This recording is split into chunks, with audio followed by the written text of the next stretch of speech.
Magandang araw mga mare! Nung linggo nga ay lumipad ang aming team. Charot! Nagala nga kami sa Tarlac at napadpad kami sa Nambalan River. Located ito sa Mayantok, Tarlac. Biglaan lang ang lak kasama ang mga kaibigan. Mahigit 3 oras nga pala ang biyahe mula sa Angeles, Pampanga mga mare. Dumaan nga pala kami sa Mabalacat City, papunta ng Bamban Tarlac, all the way sa New Clark City para mapadpad kami dito.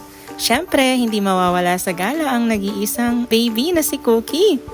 Mare, mainam na magtanong ka din kung saan banda ang pwesto ng cottage nyo. Mas mainam kasing nakalagay ang cottage ninyo or nakapwesto malapit sa tubig para naman hindi mahirap pagka gusto nyo nang mag-swimming.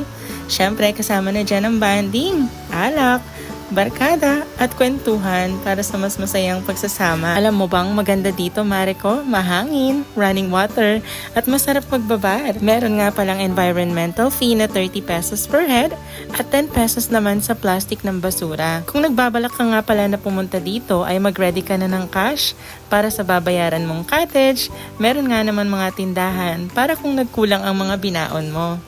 Mare, expect mo na rin na walang signal dito kaya mag-download ka na rin ng music.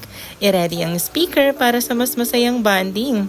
Nakaka-enjoy mare ko. Madi-disconnect ka sa mundo ng mga tao dahil nasa Encantadia ka na. Tapos ikaw si Pirena.